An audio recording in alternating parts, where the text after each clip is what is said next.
শুভ সকাল বন্ধুরা, কেমন আছো সবাই? মনির সংসারে আরেকটি নতুন ব্লগে সকলকে স্বাগত জানাই। আজকে এই ভিডিওটা যেটা তোমরা দেখছো, এই ভিডিওটা অনেকদিন আগে আমি শ্যুট করে রেখেছিলাম, তবে পোস্ট আর করা হয়নি। তো আজকে এই ভিডিওটা পোস্ট করছি। আজকে তোমরা যেদিন দেখতে পারছো, আজকে হচ্ছে 16ই জুলাই। আর আজ কিন্তু আমার বড় ভিডিও দেওয়ার শেষ দিন। আর আমি বড় ভিডিও দিচ্ছি না। তো কেন দিচ্ছি না, চলো তোমাদের সাথে সেটাই শেয়ার করি। প্রথম দিন 16ই জুলাই, এই 2024 সালে 16ই জুলাই আমি ফার্স্ট ভিডিও আপলোড করেছিলাম। দেখতে দেখতে আজ 2টি বছর হয়ে গেল। প্রথম যে ভিডিওটা আমি আপলোড করেছিলাম, সেই ভিডিওটাতে কিন্তু এতটাও আমি এডিটিং ভালোভাবে তখনও শিখিনি। আরেকটু হয়তো শিখে তারপর আমার ভিডিওটা পোস্ট করা উচিত ছিল, হয়তো সেজন্য আজকে আমি অসফল হয়ে রইলাম। আসলে ভিডিও তো বানিয়ে নিচ্ছিলাম ঠিকই, তবে ভয়েস ওভারে কিন্তু প্রথম অতটাও ভালো দিতে পারিনি। কাঁপা কাঁপা গলাতে হালকা করে ভয়েস দিতাম, কোনটা কমাতে হবে, সাউন্ড বাড়াতে হবে, কিছুই জানতাম না। সবটাই আস্তে আস্তে শিখেছি। প্রতিনিয়ত কিন্তু আমি ভিডিও দিয়ে গেছি। আজকে 2টি বছরে প্রায় 600-র উপর আমার ভিডিও দেওয়া হয়ে গেছে, 700-র কাছাকাছি। কিন্তু ভিডিও আমার 700-র কাছাকাছি হয়ে গেলেও সাবস্ক্রাইব কিন্তু আমার 700-র কাছাকাছি হয়নি। মাঝে একটা ভিডিওতে কিন্তু ভালো রকম ভিউ হয়েছিল, তবে কি জানি কী যে হচ্ছে আমি কিছুই বুঝতে পারছি না। প্রথম অনেকে ভিডিও দেখে ভাবতাম যে 1 বছরে বলে যে ওয়াচ টাইম অনেক কাটতে থাকে, কিন্তু প্রথমে সেটা ভাবিনি। ভেবেছিলাম যে হয়তো 1 বছরে অন্তত আমার হয়ে যাবে মনিটাইজেশন, তাহলে হয়তো কাটবে না, কিন্তু সেটা তো আর হলো না। তাও দেখো 1 বছরে আমার মনিটাইজেশন হলো না। তারপরেও কিন্তু আমি আরেকটি বছর চেষ্টা করলাম যে যাক আরেকটি বছরও চেষ্টা করি। ওয়াচ টাইম কাটছে যেমন কাটুক, আমি এদিকে ভিডিও দিতে থাকি। আসলে অনেক দিদি বোনেদের ভিডিও দেখে নিজেকে কী বলবো, অনেকটা ধৈর্য রেখেছিলাম যে হ্যাঁ, অনেকেই দেখেছি 2-3 বছর পরও হচ্ছে তাদের মনিটাইজেশন হয়ে থাকে। তো সেই আশাতে আমিও বসেছিলাম, কিন্তু তাদের মোটামুটি 1K সাবস্ক্রাইবটা অন্তত হয়ে গেছিলো, কিন্তু আমার সেটাও হলো না। সেটা বিশেষ একটা বিরাট বড় দুঃখ আমার, যে আমি একটা দিকেও পারলাম না সাকসেস হতে। না আমি ওয়াচ টাইম কমপ্লিট করতে পারলাম, না আমি সাবস্ক্রাইবার কমপ্লিট করতে পারলাম, কোনোটাই হলো না। যদি মনিটাইজেশনটা কোনোরকম হয়ে যেত বন্ধুরা, তাহলে কিন্তু আমি চ্যানেলটাকে বড় ভিডিও দিতাম, কেন আমার ডেইলি ব্লগগুলো করতে ভীষণই ভালো লাগে। প্রথমে জানো তো আমি ভেবেছিলাম 1 বছর ভিডিও দেবো, তারপর যদি না হয় মনিটাইজেশন অন, তাহলে ভিডিও বন্ধ করে দেবো। কিন্তু যেন বেশ কিছু দিদি বোনেদের ভিডিও দেখেছিলাম যাদের মোটামুটি 3 বছর, 2 বছর, 2.5 বছর, 3 বছরের কাছাকাছি তাদের চ্যানেল মনিটাইজেশন হয়েছে। তারপর তারা খুব তাড়াতাড়ি কিন্তু পেমেন্ট পেয়ে গেছে। এমন দেখা আমার 2-3 জন আছে ব্লগার, যাদের ভিডিও দেখে আমি অনেকটা নিজেকে ধৈর্য শক্তি রেখেছিলাম যে যাক তাদের যখন হয়েছে তখন আমারও হয়তো হবে একদিন। কিন্তু এখন যখন দেখলাম যে না, আমার কোনো দিকে হলো না, যদিও মনিটাইজেশনটা হয়ে গেলে একটু একটু করে টাকা ঢুকতো, তাও একটা আশা থাকতো যে হ্যাঁ আমারও টাকা ঢুকছে, কোনো একদিন আমি পাবো। যেমন একজনকে দেখলাম অনেক বছর পর, মনিটাইজেশন তার অনেক দিন আগে হয়ে গেছিলো, কিন্তু টাকা সে অনেক দেরি দিয়ে পেয়েছে। যাই হোক, সেরকম হলো, কিন্তু একটা আশা থাকে যে যাক আমি টাকাটা পাবো, কাজটা আমি নিজে চালিয়ে যাই, এই ভাবনা চিন্তা রেখে আর কি কাজ করে যেতাম। কিন্তু যেখানে কোনো রকম কোনো আশা দেখছি না, সেখানে আর এত বড় বড় ভিডিও দিয়ে কী করবো বলো? তারপর তোমাদের আর ভালোও লাগছে না ভিডিও দেখতে। আমরা সাধারণত বেশিরভাগ ঘরের গৃহিণীরা কিন্তু এই ডেলি ব্লগটা করতে ভালোবাসি, কারণ সংসারের কাজও হয়, সাথে সাথে ভিডিও হয়ে যায়। আর নতুন করে আলাদাভাবে কিন্তু কোনো রকম কোনো ভিডিও ওগুলো করতে একটা একটা টাকা পয়সারও ব্যাপার থাকে, কারণ নানা রকমের জিনিসপত্র কেনাকাটা লাগে। রান্নাবান্নার ভিডিও করতেও কিন্তু নানা রকম রান্নাবান্না প্রতিদিন আলাদা আলাদাভাবে রান্না করতে গেলে ওদিকেও কিন্তু খরচ আছে। তো তাই এই ডেলি ব্লগটাই আমি এই জন্য বেছে নিয়েছিলাম, যাতে করে আমার এক্সট্রা কোনো রকম কোনো টাকা যাতে লাগিয়ে কাজটা না করতে হয়।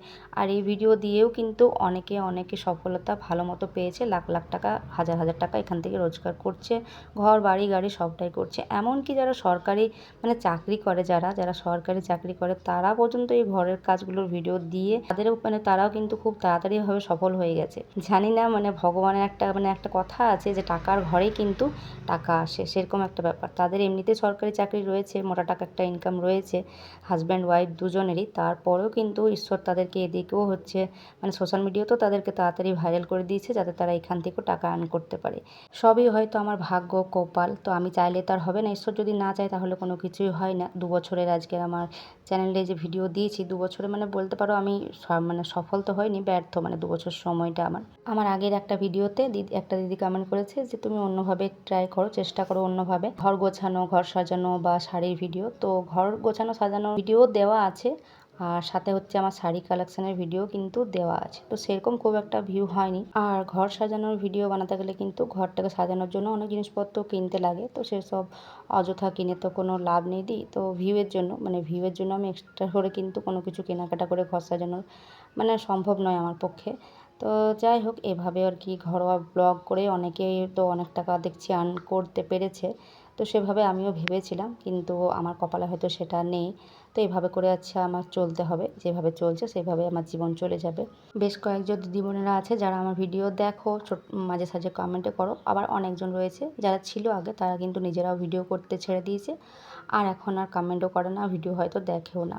অনেকে এসেছে ভিডিও মানে দেখতে, আবার অনেকে কিন্তু ছেড়ে চলেও গেছে বন্ধু হয়ে, আবার অনেকে আনসাবস্ক্রাইবও করে দিয়েছে। চেষ্টা করতে কোনো দোষ নেই, চেষ্টা সবাই করতে পারে, তবে সবাই যে সফল হবে সেটা কিন্তু একদমই কথা নেই। জীবনে পাস ফেল যেমন রয়েছে, সেরকম সবাই যে সব কিছু কাজে পারদর্শী হবে সেটা কিন্তু একদমই নেই। সেরকমই আমিও চেষ্টা করলাম, তবে এই 2 বছরে আমি পুরোপুরি কিন্তু ব্যর্থ। মানে আমার যেটুকু মানে ইচ্ছা ছিল যেটা হওয়ার, সেটা করতে পারলাম না বলে আর বড় ভিডিও দিচ্ছি না। তো যাই হোক বন্ধুরা, এদিকে এখন কাজের কথায় আসি। সকাল থেকে তো দেখলে বাসি কাজকর্ম টুকটাক করে সমস্তটা রোজের যেটা থাকে সেটাই সারলাম। স্নান পুজো সবটাই কমপ্লিট করে নিয়েছি, আর এদিকে ভাতটা বসিয়েছি। আর আজকে বলেছে ডিমের তরকারি করতে, ছেলে বলেছিল ডিমের তরকারি করতে, তো ওটাই করব। তো মেয়েকে যে ডিম আনতে বলেছিলাম নিয়ে আসলো, ডিমগুলো এখন ফাটিয়ে রাখছি। ওদিকে ডাল বসিয়ে দিয়েছিলাম, ডালটা হয়ে এসছে, জলখাবার খাওয়া হয়ে গেছে। আর এই ডিমের তরকারিটা করব। ডিমগুলোকে ভেজে আর কিমা করে নিয়ে যে তরকারিটা করি আলু পেঁয়াজ দিয়ে, তো ওটাই করব। প্রথমে ভাবলাম যে 4টে ডিমে ফাটিয়ে নিই, মানে 2টো ভাজতাম আর 2টো তরকারি করতাম, কিন্তু এখন ভাবলাম না, 2টো থাক, তখন রাত্রে রুটি খাওয়ার জন্য ভেজে দেবো। বাকি 2টো দিয়ে দিচ্ছি, কারণ আমার মেয়ে আবার এই তরকারিটা, ডিমের তরকারিটা খেতে চায় না। ওর জন্য ওই আলু পেঁয়াজ দিয়ে যখন তরকারিটা করব, তখনই ওটা তুলে রেখে দেবো ওর জন্য অল্প করে। আর দেখো ডিমটা এই যে ভাজা হয়ে গেছে, একদম কিমা করে নিয়েছি ছোটো ছোটো করে। এবার এটাকে তুলে রেখে দিয়ে আলু পেঁয়াজ ওটাকে লালচে লালচে করে ভালো মতো ভেজে নিয়ে, তরকারি যেমন করে সেভাবে মশলা দিয়ে আর কি কষিয়ে নেব। আসলে আমরা হলাম গিয়ে নিম্ন মধ্যবিত্ত মানে মানুষ, আমাদেরকে কিন্তু সবসময় এটা ভাবনা চিন্তা করতে হয়, দিনে খেয়ে রাতে কি করব, এটা নিয়ে একটা চিন্তা ভাবনা করতে হয়। ইচ্ছা থাকলেও কিন্তু যে পঞ্চব্যঞ্জন একেবারে রান্না করে যে খাবো, সেটা কিন্তু মানে করলে আমাদের চলবে না। একটু ভাবনা চিন্তা করে কাজ না করলে না খুব মুশকিল। যে কারণে এমনটা, মানে মাঝে সাঝে ভাবলেও তারপর ভাবতে হয় যে না, দিনে অতটা নষ্ট করে কোনো লাভ নেই, আবারও রাতের জন্য চিন্তা করতে হবে। তো এইভাবে করে কাজ করতে হয় হিসাব করে একটু, নাহলে কিন্তু হয় না। মানে পুরোটা সব দিক মেনটেন করে চালাতে গেলে না অনেক রকম চিন্তা ভাবনা কিন্তু করতে হয়, নাহলে সব দিকটা চালানো সম্ভব হয় না এই একটা রোজগারের ভরসাতে। তো তারপরেও খুব একটা বেশি নয়, একটা প্রাইভেট ফ্যাক্টরিতে কাজ করে সামান্য। তো যাই হোক, এদিকে দেখো তরকারিটা হয়ে এসেছিলো। এখন মেয়ের জন্য এই যে তুলে রেখে দিলাম বাটিতে, কারণ ও ডিম দিয়ে খেতে চাইবে না আবার।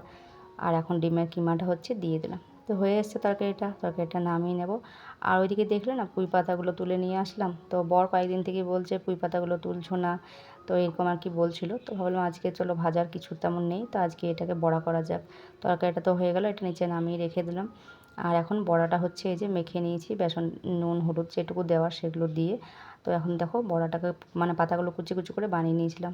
দুরকমভাবে করা যায়, একটা বেগুনের মতো হয়, তবে ওটা আমি খুব একটা ভালো পারি না। আমার মা কিন্তু ওটা বেশ করতো ভালো, তো এটা কিন্তু আমার এটাই ভালো লাগে, মানে সুবিধা হয় আমার। ওইটা খুব একটা ভালো পারি না, ওটা ফুললেই বেশ ভালো লাগে, 2টো পাতাকে জয়েন করে, না ফুললে কিন্তু ভালো লাগে না। তো দেখো আমার বড়া ভাজা একবারে কমপ্লিট, আর দারুণ হয়েছিল খেতে বড়াগুলো।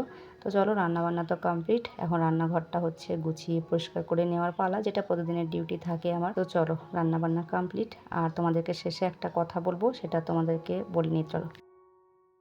তো বন্ধুরা, সব শেষে একটা কথাই বলবো, যে আজ 2 বছর থেকে চ্যানেলটার পেছনে পরিশ্রম তো অবশ্যই করেছি, সময়ও গেছে। তো তার জন্য চ্যানেলটাকে নষ্ট করতে চাই না, মাঝে মাঝে চেষ্টা করব মিনি ব্লগ দেওয়ার, তোমাদের যাদের ভালো লাগবে তারা অবশ্যই দেখো। তো চলো আসি, সবাই ভালো থেকো, সুস্থ থেকো, আর মিনি ব্লগ মাঝে মাঝে দেবো, তোমরা চেষ্টা করবে দেখার, আর তোমাদের কমেন্ট অবশ্যই জানিও। তো চলো আসি, টাটা।